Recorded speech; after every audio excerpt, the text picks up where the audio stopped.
Halo semuanya, selamat datang di channel Dokter Anime. Tempatnya bahas alur cerita anime yang durasinya panjang pol-polan. Mimin juga bakal ngasih upload video terbaru juga di sini cuy. BTW Mimin mau ngadain giveaway senilai Rp500.000 buat 5 orang pemenang untuk setiap minggunya. Pengumuman akan diumumkan setiap hari Minggu dan pengumuman akan diumumin lewat Telegram grupnya Dokter Anime cuy. Cari aja Dokter Anime 123, Dokter Anime 123. Caranya gampang banget pastinya dong. Like, comment, dan subscribe channel ini dan komentar bagus dan request judul filmnya cuy. Jangan lewatkan kesempatan ini cuy, karena kesempatan tidak akan datang dua kali. Kalau kalian mau uang 500.000 langsung saja di komen dan dituliskan aja judul filmnya. Gampang banget caranya cuy. Oke lah, kalau begitu langsung saja kita lanjut. Oke lah cuy, kali ini Mimin bakal ngebahas anime yang super menarik nih ya, yang demen karakter utama ditindas di awal-awal kemudian menjadi OP dan akhirnya dipuja-puja. Pasti bakal suka banget sama anime ini ya.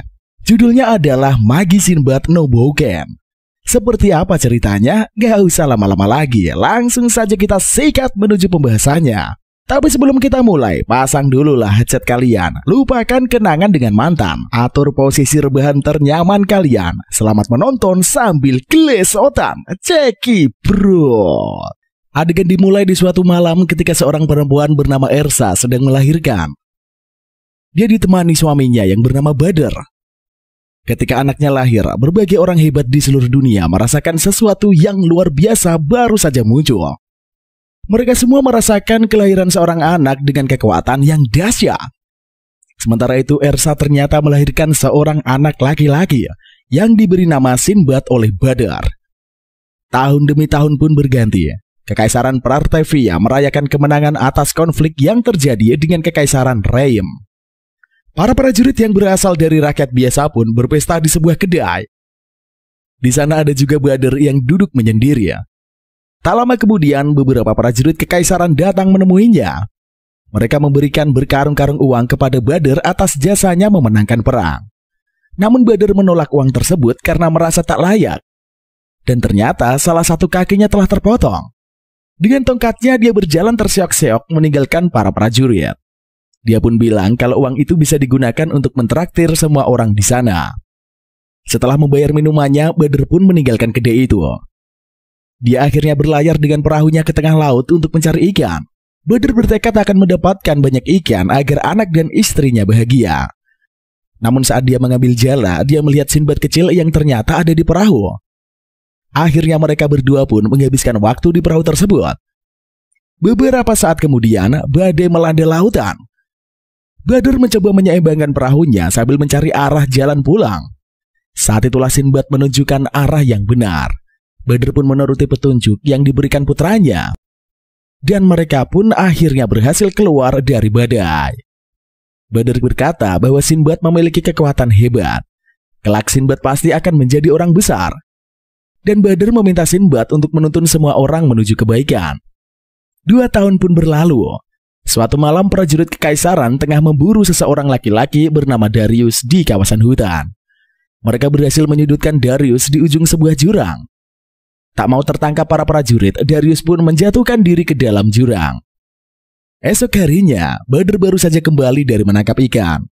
Dia mendapatkan banyak sekali ikan tetapi perutnya mendadak keroncongan. Saat itulah Sinbad datang dan membawakan bekal dari ibunya. Sinbad kemudian meminta ayahnya untuk mengajaknya pergi ke laut. Namun Badr menolak karena Sinbad masih terlalu kecil. Badr bilang kalau Sinbad udah lebih dewasa, dia boleh ikut melaut kapanpun ia mau. Sinbad sangat bersemangat mendengarnya. Tak lama kemudian segerombolan warga mendatangi mereka.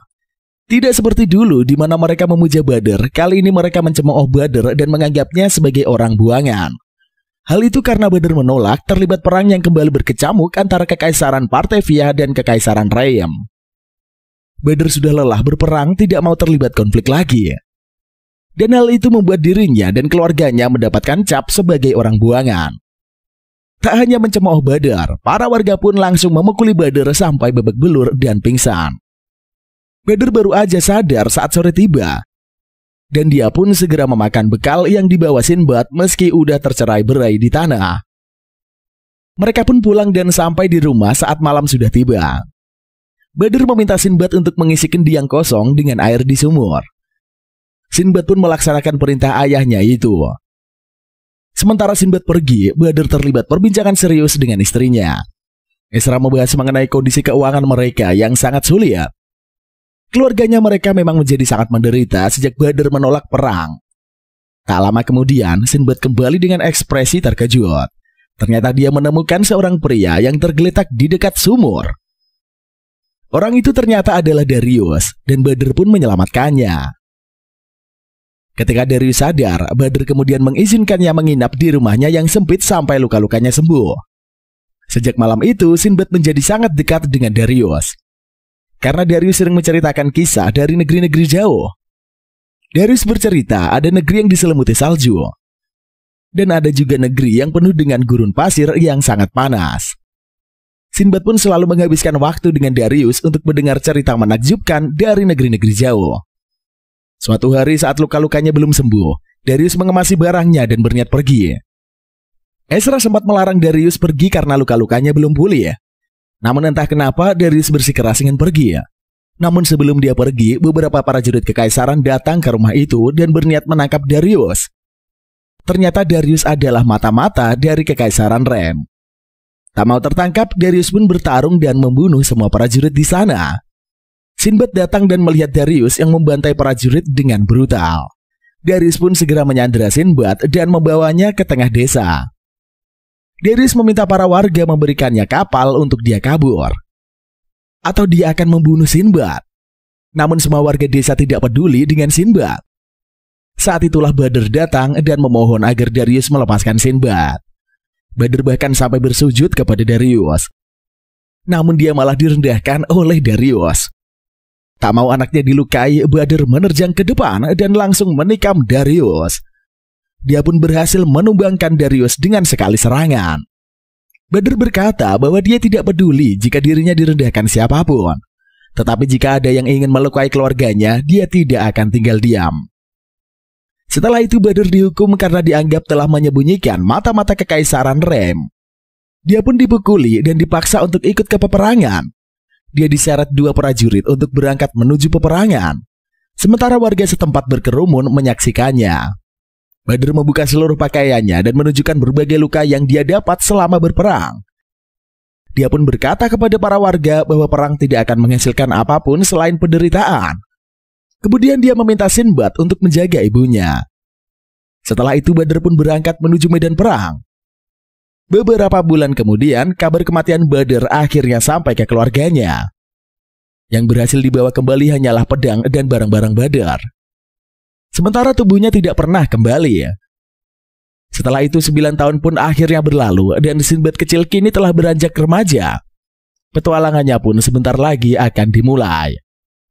Sementara itu ternyata selama ini ada sebuah bangunan misterius yang disebut dengan dungeon. Konon di dalam dungeon itu terdapat kekuatan luar biasa bagi siapa saja yang bisa mendapatkannya. Kekuatan itu menjadi perebutan kekaisaran Rem dan Partevia. Namun meski ribuan tentara memasukinya, tak ada satupun yang berhasil kembali. Sementara itu di sebuah kota perbatasan bernama Konstantia, rombongan pedagang disergap oleh sekawanan bandit. Untungnya Sinbad muncul dan menghajar para bandit dengan mudah. Setelah menyelamatkan rombongan itu, Sinbad baru menyadari tak ada laki-laki yang mengawal rombongan tersebut. Ternyata semua laki-laki udah diberangkatkan menuju peperangan oleh pihak kekaisaran. Sebagai rasa terima kasih, Sinbad pun diberi barang-barang dagangan. Namun saat membuka salah satu tong, di dalamnya ada seseorang yang bersembunyi di sana. Orang itu bernama Yunan, dan dia berpakaian seperti penyihir. Sinbad pun mengajak Yunan untuk menginap di rumahnya. Mereka pun berangkat menuju desa tempat tinggal Sinbad. Sesampainya di desa, Sinbad langsung disambut sekumpulan anak-anak yang sangat mengaguminya. Sinbad pun membagikan buah-buahan segar untuk anak-anak itu. Salah satu dari anak-anak itu bilang agar Sinbad menyaksikan buah-buahan untuk ibunya sendiri. Namun Sinbad berkata bahwa dia sudah menyimpan buah-buahan untuk ibunya. Bertahun-tahun berlalu sejak kepergian Badr, akhirnya warga desa di sana memahami apa yang dirasakan Badr. Mereka membenci perang dan ingin hidup dengan damai. Para warga desa pun akhirnya bersikap baik kepada Sinbad dan ibunya. Sinbad membawa Yunan ke rumahnya dan perempuan itu bertemu dengan Ersa yang mulai sakit-sakitan. Yunan pun diperkenankan untuk menginap di rumah Sinbad yang kecil dan sempit itu. Sementara itu di kawasan hutan, rombongan prajurit elit kekaisaran tengah melakukan perjalanan. Di dalam tandu, seorang remaja laki-laki bernama Dragul tengah duduk menyantai. Dia adalah komandan dari pasukan kekaisaran Partevia. Mereka melakukan perjalanan menuju desa tempat Sinbad tinggal karena sebuah urusan. Esok harinya, Sinbad pamitan untuk pergi ke kota dan menjadi kuli panggul. Dia pun meminta Yunan untuk menganggap rumahnya seperti rumahnya sendiri. Sinbad pun pergi meninggalkan rumah. Sementara itu, Yunan akhirnya mengobrol dengan Ezra. Menurut Ezra, Sinbad adalah anak yang luar biasa. Namun harus bertahan di desa itu demi merawatnya. Tak lama kemudian, seorang ibu-ibu datang ke rumah itu dan mengabarkan berita buruk. Ternyata Sinbad telah ditangkap prajurit kekaisaran dan dihadapkan kepada Dragul. Semua itu karena Sinbad selalu mengabaikan surat yang memintanya untuk mengabdi kepada negeri. Sinbad sendiri selalu membakar surat dari kekaisaran dan tidak mau berangkat ke medan perang. Sinbad berkata bahwa kekaisaran hanya menyusahkan para warganya, dan para warga sudah sangat menderita karena perang.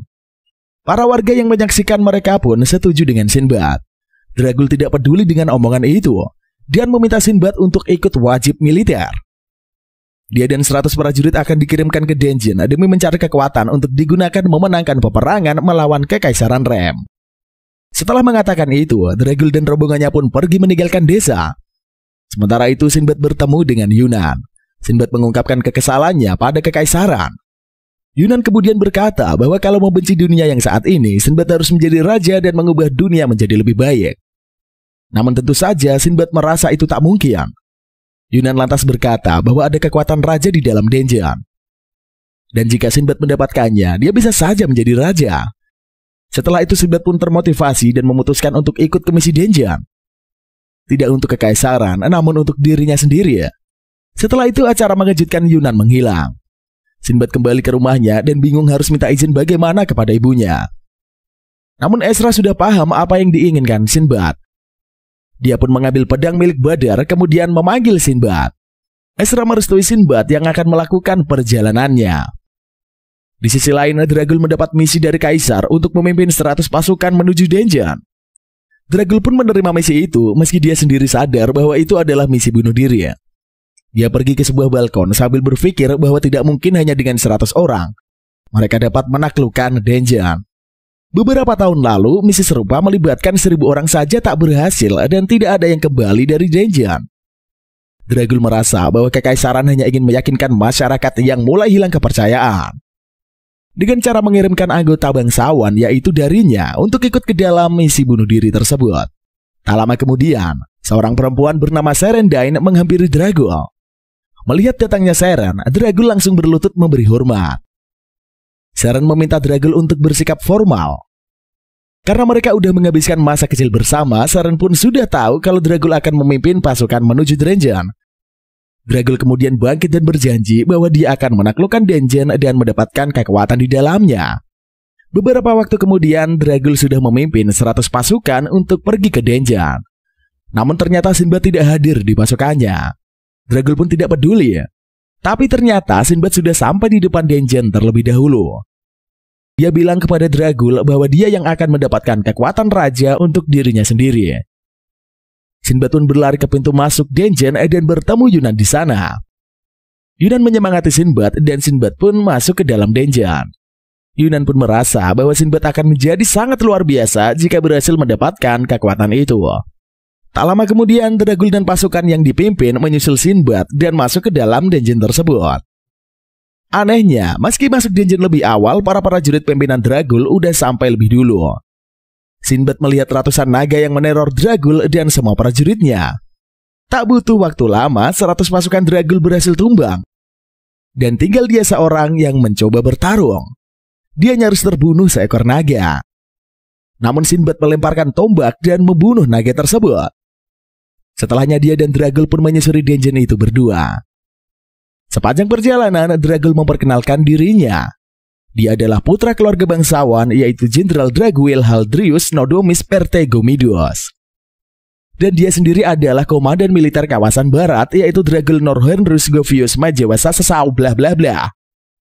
Panjang banget namanya cuy. Oke lah lanjut.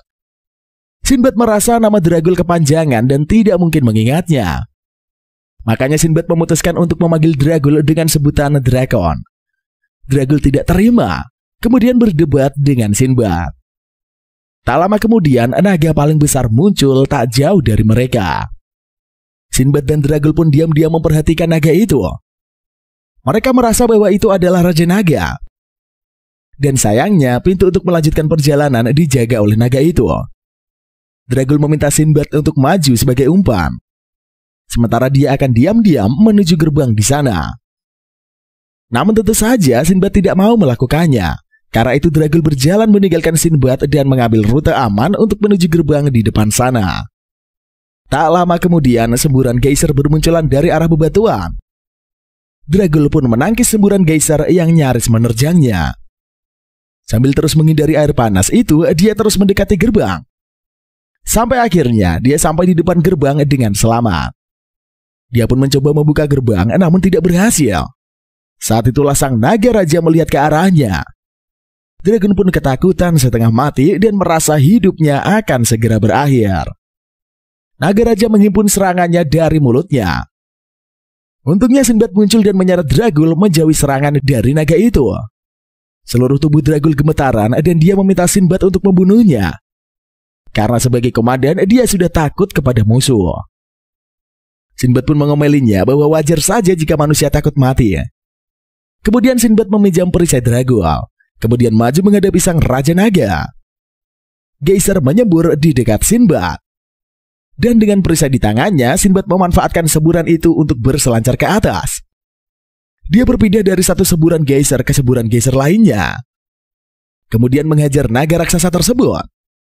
Dia terlempar ke atas kepala sang naga, kemudian menikamkan pedangnya ke kepala naga itu. Tak lama kemudian tubuh sang naga pun berubah menjadi batu dan segera hancur berkeping-keping.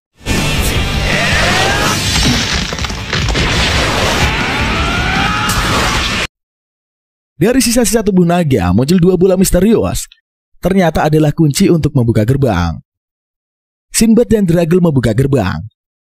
Kemudian melanjutkan perjalanan menyusuri dungeon tersebut. Sepanjang perjalanan, Sinbad berulang kali membasmi monster yang menghadang sekaligus menyelamatkan Dragul. Mereka pun masuk semakin jauh ke dalam dungeon dan akhirnya tiba di ruangan yang ada di puncak dungeon tersebut. Tidak ada siapa-siapa di sana. Hanya ruangan dengan berbagai perkakas biasa aja. Namun Sinbad berpikiran lain. Dia maju mendekati sebuah lampu ajaib dan menyentuhnya. Seketika itu juga jin biru raksasa bernama Baal muncul. Dia adalah jin amarah dan pahlawan. Dia berkata akan memberikan kekuatan raja kepada salah satu dari Sinbad ataupun Dragul. Selain itu, semua benda di ruangan tersebut pun juga berubah menjadi emas. Karena Sinbad dan Dragul keduanya sama-sama ingin mendapatkan kekuatan, Baal meminta mereka bertarung. Yang terkuat akan menjadi tuannya. Sinbad pun maju menghadapi Dragul. Keduanya pun saling beradu ilmu pedang. Namun ternyata Dragul lebih unggul dalam memainkan pedang. Sinbad pun terjatuh dan Dragul siap menikamnya. Namun Sinbad menangkap pedang itu dengan kedua tangannya. Kemudian menghajar Dragul dengan pukulannya. Mereka berdua pun melanjutkan pertarungan dengan tangan kosong. Sinbad unggul dalam pertarungan tersebut. Dia bisa menghajar Dragul sampai babak belur dan akhirnya tumbang. Namun Dragul masih memiliki tekad baja. Meski udah terluka parah, dia memaksa bangkit dan maju menyerang Sinbad. Melihat datangnya serangan, Sinbad pun maju dan menjotos Dragul sekuat tenaga. Sampai bocah itu terkapar dan tak sadarkan diri, Sinbad pun menang. Dan kekuatan Baal menjadi miliknya. Sebuah lingkaran sihir terukir di pedang Sinbad, tanda bahwa dia adalah tuan dari Baal. Setelah itu, secara mengejutkan, Sinbad terlempar ke luar dungeon bersama karung-karung emas di sekitarnya. Ternyata sudah ada ratusan prajurit kekaisaran yang menyambutnya. Mereka semua bersorak karena keberhasilan Sinbad. Salah satu dari prajurit pun meminta Sinbad menyerahkan kekuatan raja sekaligus seluruh emas. Namun Sinbad menolak karena dia udah bersusah payah mendapatkannya. Para prajurit pun mengepung Sinbad dan Sinbad bersiap melakukan pertarungan. Saat itulah Yunan muncul dan memberitahu Sinbad cara menggunakan kekuatannya. Lingkaran sihir di pedang Sinbad menyala terang. Tak lama kemudian, Baal muncul. Sinbad pun menghajar seluruh pasukan yang mengepungnya dengan serangan yang dilancarkan Baal. Setelah itu Yunan menggunakan sihir untuk membuat Sinbad dan semua hartanya melayang. Dia pun mengantarkan Sinbad kembali ke desanya. Beberapa saat kemudian Sinbad sampai di desanya. Ia disambut beberapa orang yang khawatir. Ternyata Sinbad sudah pergi selama 2 bulan. Dan sejak saat itu juga kondisi Sinbad semakin parah. Sinbad bergegas menuju rumahnya dan melihat ibunya yang sudah sekarat. Dia mendatangi ibunya. Tetapi ibunya merasa yang datang adalah Badar. Ibunya pun berkata bahwa Sinbad telah tumbuh dewasa dan sangat kuat. Setelah mengungkapkan betapa dia bangga kepada Sinbad, dia pun akhirnya meninggal dunia. Beberapa waktu kemudian, kabar mengenai keberhasilan Sinbad menaklukkan Denjin meluas ke sepenjuru negeri. Bocah belasan tahun berhasil melakukan apa yang gagal dilakukan puluhan ribu tentara kekaisaran. Hal itu memicu semangat pemberontakan kepada kekaisaran yang semakin semena-mena. Sejak saat itulah, kekaisaran pun selalu mengincar Sinbad. Suatu ketika, putri kekaisaran yaitu Seren terjun langsung untuk mencari Sinbad. Dia sampai di sebuah desa dan menginterogasi seorang warga. Sinbad pun muncul dan dengan mudah mengalahkan sekaligus mempermalukan Seren. Tak hanya itu, dia menyandera Seren dan membawanya ke laut menggunakan perahunya. Di tengah laut, Sinbad memasukkan Seren ke dalam tong dan melemparkannya ke tengah laut. Setelah melakukan itu, Sinbad pun melakukan perjalanannya mengarungi lautan menuju petualangan yang baru. Beberapa waktu sejak Sinbad menaklukkan Denjin, berbagai bangunan misterius muncul di seluruh penjuru dunia. Semua bangunan itu merupakan Denjin dan dimulailah era penaklukan Denjin untuk mendapatkan kekuatan. Sementara itu, untuk menebus kekalahannya, Dragul diperintahkan untuk pergi mengejar dan menangkap Sinbad. Dia bahkan diberi pasukan rahasia kekaisaran yang bernama Samlesh. Bersama pasukan Samlesh, Dragul mengarungi lautan menuju utara. Tentunya ke arah Sinbad berlayar. Di sisi lain, Sinbad udah sampai di kawasan laut yang sangat dingin. Tak jauh dari lokasinya, seorang pria kekar dan adiknya yaitu seorang gadis muda tengah berhadapan dengan monster laut raksasa.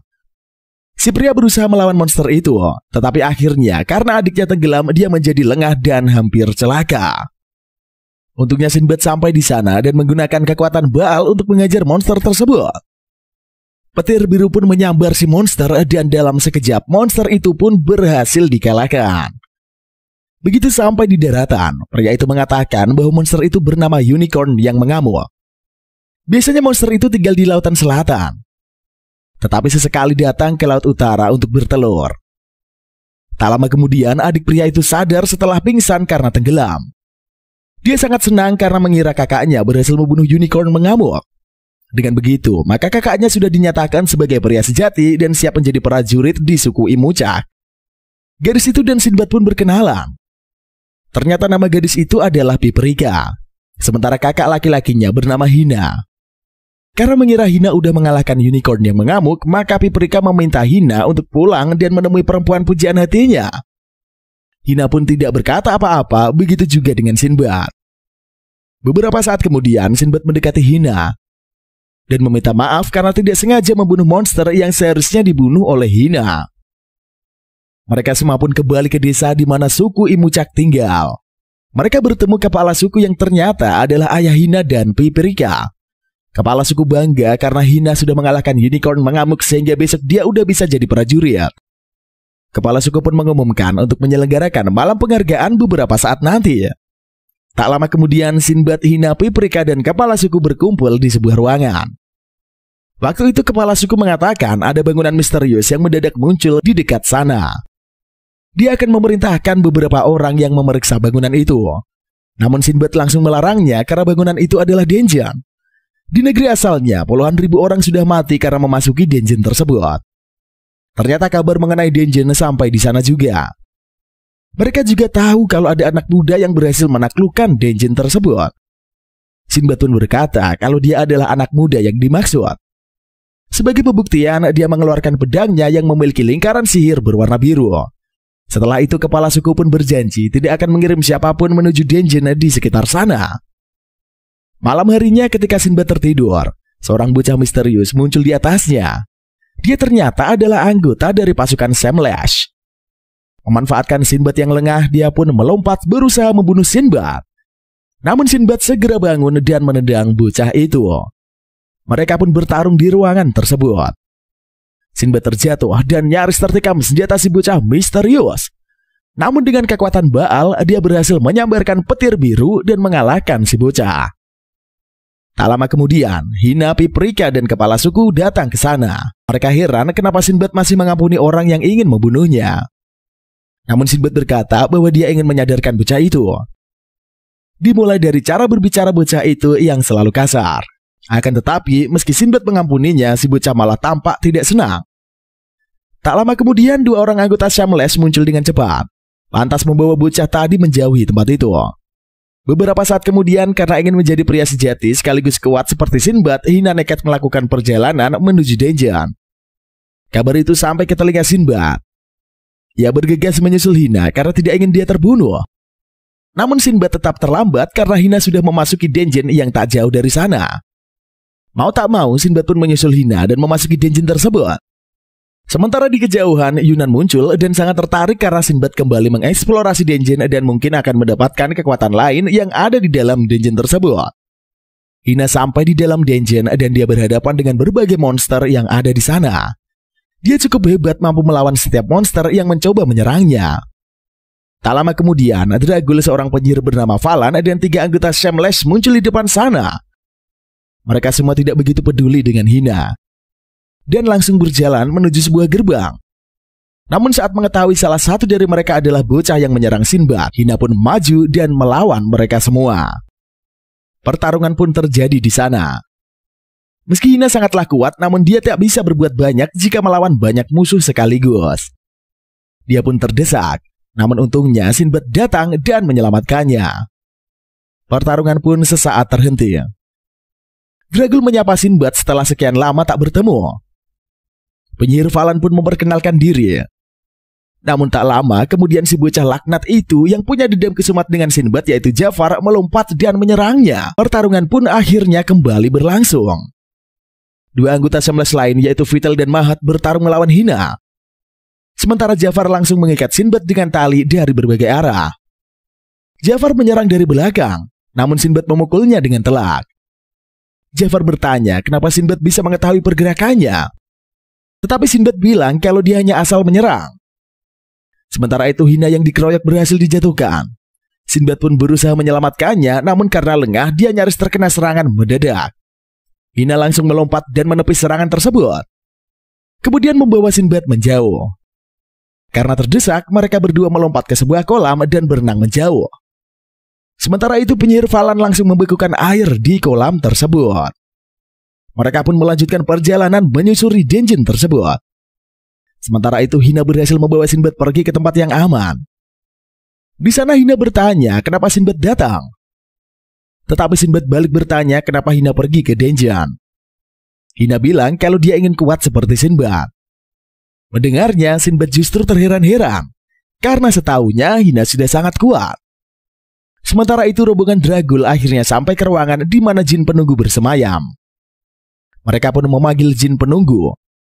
Dan tak lama kemudian, jin bernama Velevor pun muncul. Velevor bertanya siapa yang ingin menjadi raja. Tetapi dia langsung mencium bau aneh dari arah rombongan. Dia mengenali aroma Falan dan tahu kalau penyihir itu tak benar-benar ada di sana dan hanya menggunakan wadah. Velevor pun meremukkan tubuh Falan, sehingga wadah aslinya, yaitu sebuah boneka kecil, pun muncul. Setelah mengurusi Falan, Velevor bertanya siapa yang ingin menjadi raja. Dragul berkata dia ingin membawa kekuatan raja untuk kekaisaran. Namun Velevor kecewa dengan keputusan tersebut. Dia pun menolaknya karena hanya akan memberikan kekuatan pada mereka yang benar-benar menginginkannya. Tak lama kemudian Sinbad dan Hina pun sampai di sana. Velevor senang karena ada partisipan lain yang akan memperebutkan kekuatan raja. Setelah itu, Velevor menciptakan tiruan mini dari dirinya berupa kucing bernama Minifor. Siapa saja yang bisa menangkap kucing itu akan menjadi raja.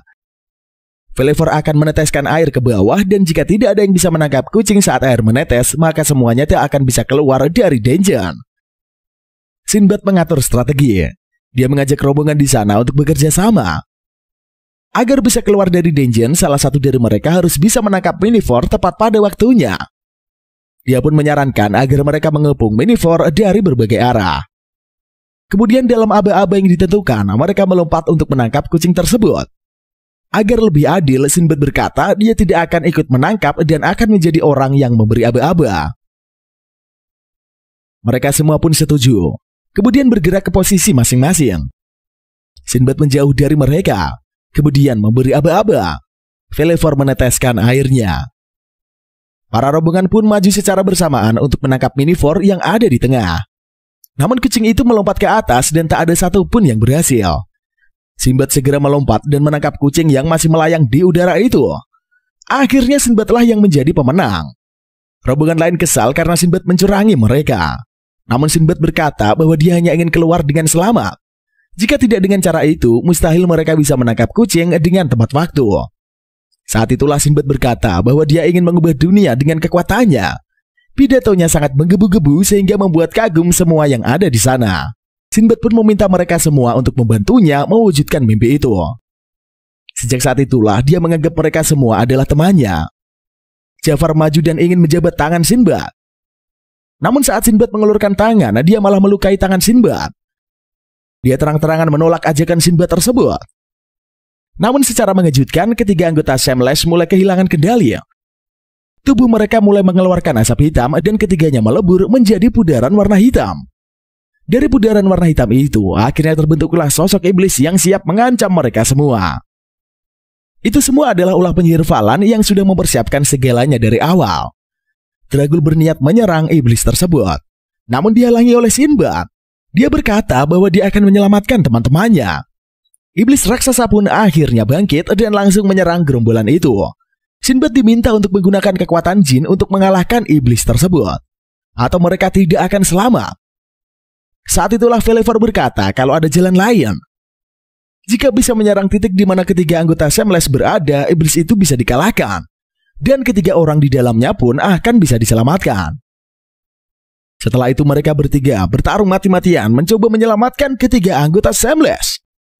Namun di tengah-tengah pertarungan, iblis itu melepas tangannya dan melemparnya ke arah Sinbad. Dalam sekejap, pedang Sinbad pun direbut dan tangan itu kembali ke tubuh iblis. Dari balik telapak tangan iblis, penyihir Falan muncul dan telah memegang pedang Sinbad. Dia pun terbang menjauhi iblis itu dan mengungkap identitas aslinya. Ternyata dia adalah bawahan dari Barbarossa yang merupakan kakak Dragul. Setelah itu Barbarossa yang ada di istana berbicara melalui Falan. Dia menyebut kalau adiknya sudah dianggap gugur. Setelah gagal mendapatkan kekuatan di dungeon, dia juga gagal menangkap Sinbad. Barbarossa juga menghina Dragul karena mencintai Seren. Padahal Seren udah dijodohkan dengan Barbarossa. Tak sampai di sana, Barbarossa juga meminta agar Dragul mati saja di dungeon tersebut. Dragul pun kecewa dan jatuh berlutut. Saat itulah tangan iblis nyaris menerjangnya. Namun Hina melompat dan membawa Dragul menjauh. Hina maju untuk melawan iblis, namun dia ditangkap oleh salah satu tangan iblis itu. Sinbad berusaha menolongnya, namun dia dihantam serangan mendadak dan jatuh tersungkur. Saat itulah Hina yang termotivasi oleh Sinbad mengerahkan seluruh kekuatannya dan membanting iblis tersebut. Setelahnya Sinbad maju menghadapi iblis itu. Dia bergerak dengan sangat lincah menghindari serangan demi serangan. Seolah bisa membaca arah pergerakan si iblis. Karena Sinbad terlalu lincah, maka Falan menciptakan sihir yang menahan kedua kaki Sinbad. Saat itulah si iblis raksasa langsung menangkap Sinbad. Hina berniat menolongnya, namun Sinbad melarang karena Hina harus mengerahkan tenaga untuk serangan pamungkas. Dan saat itulah Dragul menerjangkan kepala iblis dari atas. Sinbad pun terbebas dari cengkeraman iblis. Saat itulah Dragul berkata kepada Barbarossa bahwa dia akan keluar dan pergi membunuh kakaknya itu. Setelahnya Sinbad dan Dragul bekerja sama untuk menahan iblis tersebut. Begitu mereka berhasil menahan pergerakan iblis, Hina mengerahkan seluruh sihirnya ke tombak yang dia pegang. Dengan sekali serang, dia berhasil menghancurkan perut iblis dan membebaskan ketiga anggota Shameless. Iblis itu pun hancur. Memanfaatkan keterkejutan Falan, Sinbad maju dan menghalau Falan. Sinbad maju dan menghajar Falan. Sehingga penyihir itu kembali berubah wujud menjadi boneka kecil. Sayangnya masalah belum selesai. Jafar yang sudah dipenuhi kebencian menjadi wadah yang cukup untuk membangkitkan iblis lagi. Tak ingin hal itu terjadi, Sinbad maju dan memasukkan tangannya ke perut Jafar yang mengeluarkan pudaran hitam terus-menerus. Dia berusaha menarik kesadaran Jafar yang tengah tertidur. Beberapa saat kemudian, Sinbad justru terlempar ke alam bawah sadar Jafar. Dia melihat Jafar kecil yang menderita dan selalu tersiksa. Jafar kecil bertemu dengan Jafar yang lebih dewasa. Dan dia didoktrin oleh Jafar yang lebih dewasa. Saat itulah Sinbad datang menemui mereka.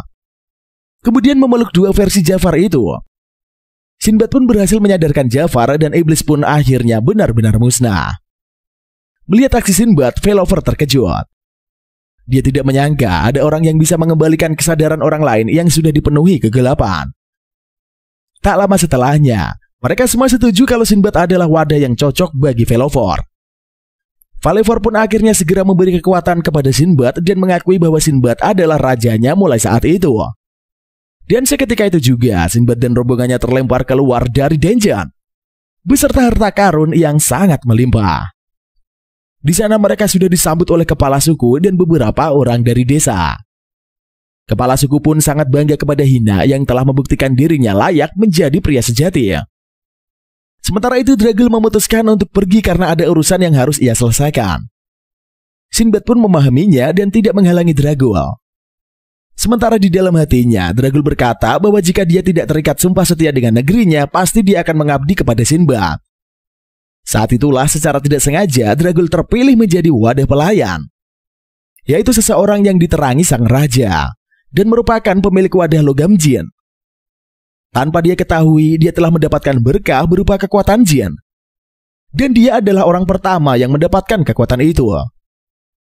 Beberapa saat kemudian, upacara penobatan Hina menjadi pria sejati pun diselenggarakan. Sejak saat itulah namanya adalah Hinahu. Dan dia bersiap untuk menjadi prajurit Imucak. Namun pada suatu kesempatan, dia menemui ayahnya dan berkata bahwa dia ingin mengabdi kepada Sinbad. Dia ingin membantu Sinbad membentuk dunia baru yang akan diciptakan oleh Sinbad. Mendengarkan hal itu, ayahnya justru sangat bangga dan memang sudah sewajarnya prajurit Imucak melakukan hal seperti itu. Tersisa satu lagi yang harus dia lakukan.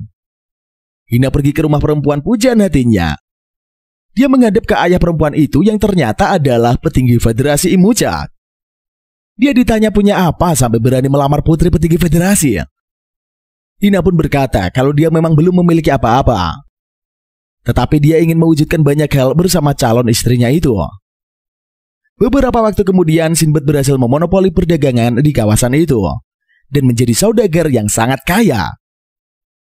Dia membeli sebuah kapal yang akan dia gunakan untuk mengarungi lautan dan mewujudkan mimpinya. Bersama ketiga anggota Samlas serta Hina dan istrinya, Sinbad melakukan perjalanan membelah lautan. Kelak kapal itu akan dikenal sebagai kapal dagang Sindria. Di perjalanan untuk menjual barang dagangan, Jafar dan Sinbad harus belajar baca tulis, ilmu pengetahuan, dan matematika dengan istri Hina yaitu Rarumu. Karena ini pertama kalinya mereka belajar, mereka pun tampak tersiksa dan kesulitan mempelajari banyak hal. Namun menurut Rarumu, mereka harus memiliki banyak pengetahuan agar bisa lebih berkembang. Kegiatan itu terus dilakukan sepanjang perjalanan. Sampai akhirnya mereka sampai di kota Napolia yang menjadi pusat bisnis terbesar di Kekaisaran Rem. Kota itu menjadi pusat transaksi ekonomi dari kerajaan tetangga. Sehingga setiap orang yang ingin berdagang harus memiliki badan dagang dan diakui oleh serikat dagang. Karena tak mengetahui hal itu, Sinbad dan kelompoknya pun asal berdagang di kota itu. Mereka akhirnya didatangi petugas dan tidak boleh berdagang. Untungnya pria misterius kemudian datang dan ingin membeli semua dagangan Sinbad. Awalnya Sinbad menolak karena mereka dilarang berdagang. Namun menurut pria itu, sesama saudagar boleh saling bertransaksi di kota itu. Akhirnya pria itu pun membeli semua dagangan milik Sinbad. Malam harinya saat berkeliling di kota, Sinbad menyadari kalau semua barang dagangannya dijual ulang dengan harga 10 kali lipat. Awalnya mereka merasa ditipu. Namun setelah mempelajarinya baik-baik, bisnis memang begitu cara mainnya. Ada orang yang memanfaatkan pedagang seperti mereka yang tak bisa berjualan kemudian mendapatkan keuntungan dari selisih harga yang tinggi. Sinbad pun semakin tertarik mendalami bisnis. Dia meminta rombongannya kembali ke Imucak untuk mendapatkan barang dagangan lagi. Sementara dia akan berada di kota dan mempelajari cara kerja bisnis. Akhirnya Sinbad pun tinggal sendirian di kota itu. Suatu ketika dia bertemu dengan pria misterius yang membeli semua barang dagangannya. Sinbad pun ingin berguru dengannya dan mengajaknya pergi ke sebuah kedai. Pria misterius itu mengaku bernama Harun dan dia berasal dari kerajaan Balbat, yang merupakan pusat bisnis kedua setelah Kekaisaran Rem. Mereka pun mengobrol mengenai bisnis, dan Sinbad belajar banyak darinya. Pada suatu kesempatan, Sinbad mendinginkan kembali minuman Harun menggunakan sihir es yang dia dapat dari Jian. Gulliver pun menceritakan kisahnya yang menaklukkan dua dungeon. Harun menganggap cara Sinbad bercerita lebih baik daripada penyair. Harun pun menjelaskan bahwa penyair adalah orang-orang yang menjual cerita dan mendapat bayaran. Setelah itu Sinbad juga mengatakan bahwa dia ingin mengubah dunia. Demi mewujudkan mimpinya, maka dia harus sukses dalam berdagang. Awalnya Harun menganggap mimpi Sinbad terlalu mengada-ada. Tetapi akhirnya dia memberitahu bahwa untuk bisa berdagang di Rem, Sinbad butuh pengakuan dari serikat pedagang. Dan untuk mendapatkan pengakuan dari serikat dagang, Sinbad harus punya badan dagang. Dan untuk membentuk badan dagang, setidaknya butuh 100 koin emas. Harun berkata dia harus pergi ke Remano selama 1 bulan. Jika setelah dia kembali dan Sinbad bisa mengumpulkan 100 koin emas, maka Harun akan merekomendasikannya ke serikat dagang. Setelah itu dia pun pergi meninggalkan Sinbad. Akan tetapi 100 koin emas adalah uang yang sangat banyak. Berdagang bolak-balik Rem ke Imucak saja paling hanya mendapatkan beberapa koin tembaga. Namun Sinbad tidak mau menyerah karena 100 koin emas tidak seberapa jika dibandingkan dengan mimpinya mengubah dunia. Sampai akhirnya saat melihat pedang yang selalu dia bawa, Sinbad pun mendapatkan ide cemerlang. 1 bulan berlalu dan Harun telah kembali ke kota Napolia. Dia terkejut saat melihat kerumunan massa yang menyaksikan aksi Sinbad. Ternyata Sinbad menceritakan kisah petualangannya selama ini sambil sesekali memamerkan kekuatan yang dia peroleh dari dungeon. Dari hasil pertunjukannya itu, dia mendapatkan banyak sekali uang. Melihat Harun yang datang, Sinbad pun langsung menemuinya. Harun berkata bahwa dia kagum dengan cara Sinbad mencari uang. Namun Sinbad bilang bahwa semua itu karena ucapan Harun, yang bilang kalau Sinbad lebih hebat daripada penyair. Namun Sinbad masih kekurangan uang, dan dia meminta Harun menunggu beberapa saat lagi. Saat itulah pelayan Harun memberikan sekantung penuh koin emas. Harun berkata bahwa itu adalah bayaran untuk pertunjukan Sinbad. Dan saat itulah salah satu pelayan Harun memperkenalkan identitas asli Harun. Ternyata dia adalah raja dari Balbat dan nama aslinya adalah Rasyid. Beberapa waktu kemudian, Rasyid telah membantu Sinbad mendapatkan sertifikat badan dagangnya. Dia pun senang karena sudah bisa berjualan di Rem. Namun menurut Rasyid, Sinbad harus melakukan pertunjukan teater karena dia sangat mahir melakukannya. Sinbad awalnya menolak karena tujuannya melakukan pertunjukan adalah demi mengumpulkan uang persyaratan. Namun menurut Rasyid, Sinbad harus punya gedung untuk badan dagangnya. Dia butuh gudang untuk menyimpan barang dagangan. Selain itu butuh juga kereta kuda untuk mengangkut barang dagangan. Karena itulah Sinbad harus terus mengumpulkan uang. Menurut Rasyid, pertunjukan sangat dikagumi penduduk Rem. 2 yang paling populer adalah pertandingan berkelahi dan teater. Rasyid tidak menyarankan Sinbad melakukan pertarungan karena terlalu berbahaya. Maka dari itu Sinbad harus melakukan pertunjukan teater. Dan karena gurunya sudah menyarankan begitu, maka Sinbad pun menyetujuinya. Dia pun mulai tampil di teater. Awalnya para penonton tidak yakin saat Sinbad bilang dia telah menaklukkan dungeon. Tetapi ketika Sinbad muncul dengan pedang berkilaunya, semua penonton langsung terpana. Sinbad pun memulai aksi teaternya dan sukses besar menarik minat warga Rem. Reputasinya melebar kemana-mana. Dan setiap pertunjukan yang dia lakukan semuanya sukses besar. Tak hanya itu, bahkan orang-orang dari jauh juga berbondong-bondong ingin menyaksikan, namun banyak dari mereka yang tak mendapatkan banyak tempat duduk. Sementara itu dalam perjalanan mengarungi lautan, Jafar sudah semakin mahir dalam pelajaran yang diberikan Rarumu. Saat itu juga ternyata Rarumu sudah melahirkan anak yang diberi nama Kikiriko. Karena sering menghabiskan waktu bersama di kapal, Jafar akhirnya sangat dekat dengan Kikiriko. Mereka pun telah melakukan perjalanan kembali dari Imucak dan berlayar menuju kota Napolia di Rem. Suatu ketika, kapal dagang rombongan Jafar sampai di pelabuhan Napolia. Mereka semua pun diantar menuju Kolosium yang sangat ramai. Di tengah-tengah Kolosium, Sinbad tengah melakukan aksi teatrikal menceritakan seluruh perjalanannya. Para penonton pun sangat kagum dengan aksi Sinbad tersebut. Sementara itu karena Jafar lengah, Kiririku berjalan sendirian menjauh. Begitu sadar, Jafar pun segera mencari bocah itu. Dia pun pergi ke ruangan bawah tanah dan terkejut saat Kiririku sudah ditahan monster raksasa. Tak mau bocah itu kenapa-napa, Jafar pun berusaha melawan monster itu. Awalnya dia kewalahan dan babak belur dihajar monster tersebut. Namun karena tidak ingin Kiririku terluka, dia pun nekat bangkit. Dia meminta wadah logam untuk memberinya kekuatan. Saat itulah lingkaran sihir berwarna biru muncul di depannya. Senjata yang dipegangnya pun menyala biru dan dipenuhi petir. Dia telah menjadi wadah logam petir yang terlahir dari jin Baal. Jafar pun maju dan mengajar monster itu dengan jurus petirnya. Setelah melakukan berbagai serangan, dia berhasil menumbangkan monster itu dan menyelamatkan Kiririku. Tak lama kemudian, Jafar pun jatuh pingsan. Begitu sadar, Sinbad udah ada di sampingnya. Jafar kemudian membahas kalau dia bisa menggunakan serangan petir seperti Sinbad.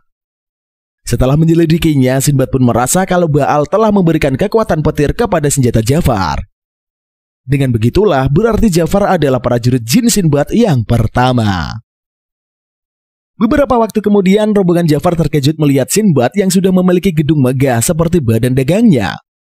Sinbad kemudian berkata bahwa selama mereka pergi, dia belajar banyak dengan gurunya yaitu Rasyid. Dengan begitu, maka mereka bisa menjual barang-barang dari seluruh penjuru dunia di Rem. Beberapa saat kemudian, Rasyid pun pamit karena dia harus kembali ke kerajaannya. Seperginya Rasyid, Sinbad berkata kalau Rasyid adalah raja di kerajaan Balbat. Jafar dan lainnya pun terkejut setengah mati. Beberapa waktu kemudian, seperti ide dari Rasyid, Sinbad menuliskan kisah petualangannya dan menyebarkannya di Rem. Reputasinya pun semakin meluas dan dia dikenal sebagai Sinbad si petualang. Dan sejak saat itulah awal baru dari badan dagang Sinbad pun dimulai. Nama badan dagangnya adalah Badan Dagang Sindria. Demi memperluas perkembangan bisnisnya, Sinbad berlayar bersama Jafar dan Hina menuju sebuah negeri yang menutup diri dari dunia luar. Negeri itu bernama Sasan dan di sana terkenal dengan hasil tambang yang luar biasa. Jika mendapatkan logam dari Sasan, Sinbad bisa menjualnya dengan harga tinggi di Rem. Namun perjalanannya tidak mudah, karena orang-orang Sasan sangat tertutup. Mereka memuja dewa lama dan menganggap orang dari negeri luar itu kotor. Begitu sampai di Sasan, Sinbad diberitahu jika ingin diterima Sasan, dia harus mendapatkan restu dari Ksatria Sasan. Ternyata, Ksatria Sasan adalah para penjaga sekaligus pemuka agama di negeri tersebut. Mereka dipimpin oleh Raja Ksatria yang bernama Darius Leoxius. Sinbad berkali-kali mencoba menemui para Ksatria Sasan, namun dia tak pernah berhasil.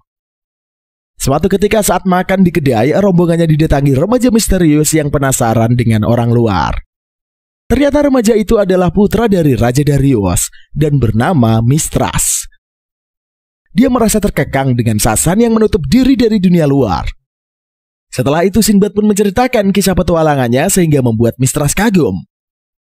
Dia pun berniat untuk ikut Sinbad melakukan petualangan dan pergi meninggalkan Sasan. Suatu siang, Mistras yang ingin menemui Sinbad dicegat oleh ayahnya.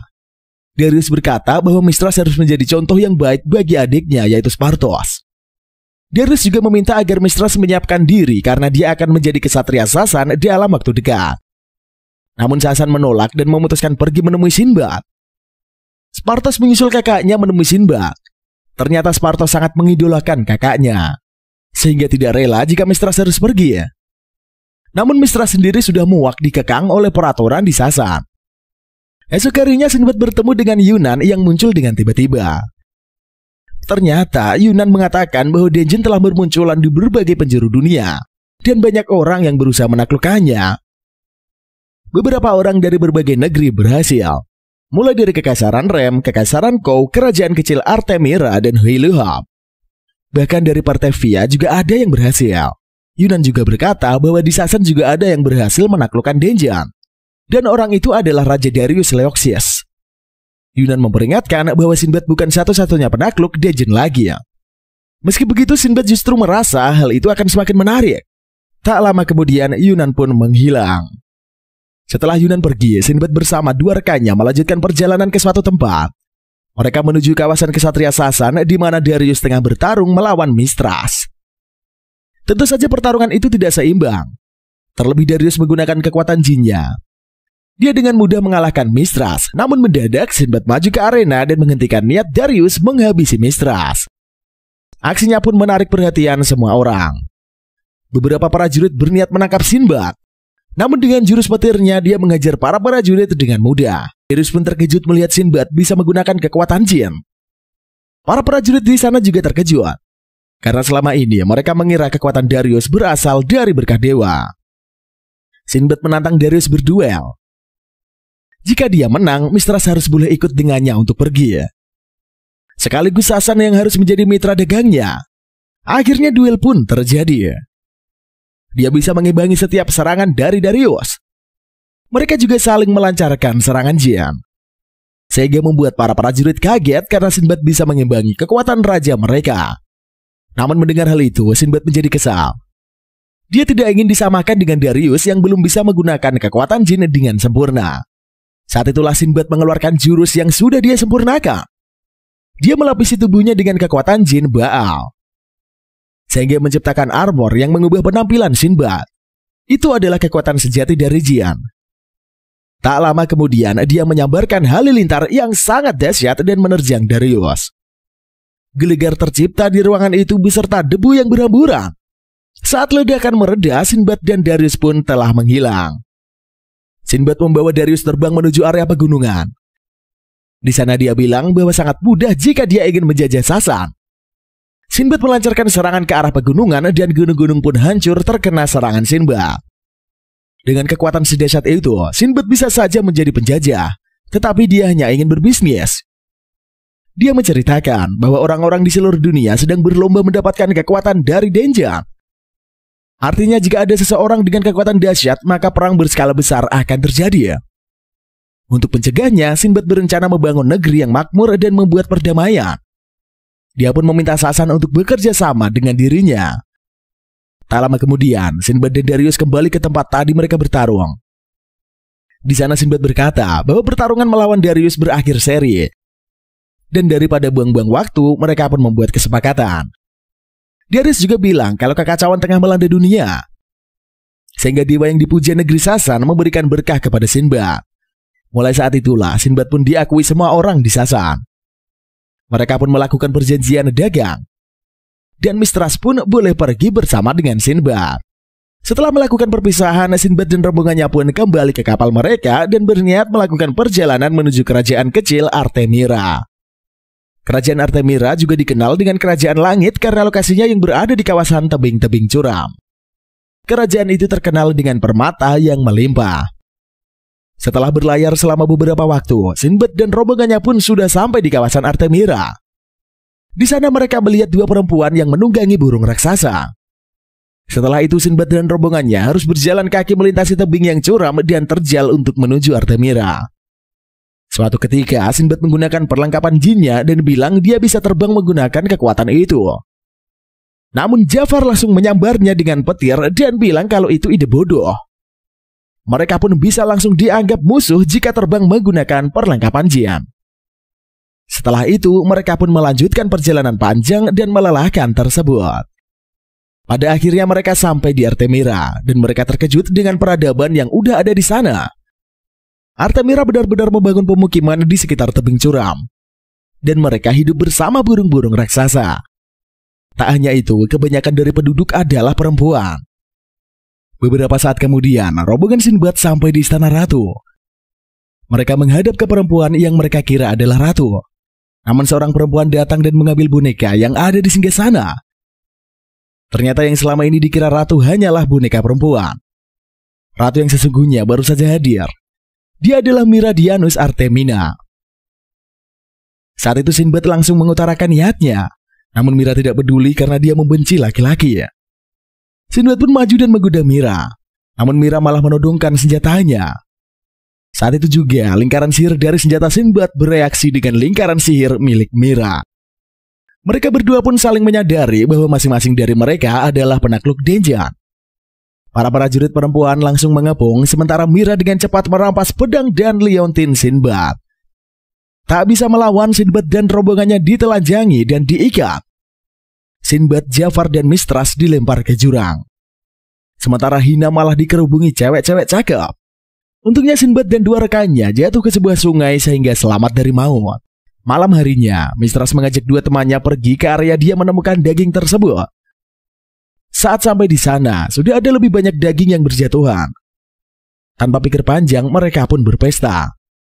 Namun beberapa saat kemudian, burung-burung raksasa muncul dari atas dan mengambil daging-daging tersebut. Ternyata kawasan tempat daging dijatuhkan penuh dengan mutiara. Daging-daging dijatuhkan agar mutiara menempel di daging itu. Dan burung-burung akan membawa daging itu naik ke kota. Dengan cara itulah penduduk Artemira mengumpulkan banyak kristal. Dengan fakta itu, Sinbad dan kawan-kawan punya ide untuk naik. Mereka bersembunyi di dalam daging raksasa, sehingga bisa naik ke permukaan saat burung membawa daging tersebut. Sinbad pun segera pergi ke ruangan Mira berada.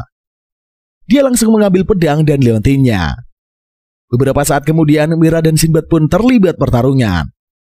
Ternyata Mira udah bisa menggunakan perlengkapan jin. Mereka berdua pun terbang di udara dan bertarung tanpa khawatir merusak bangunan.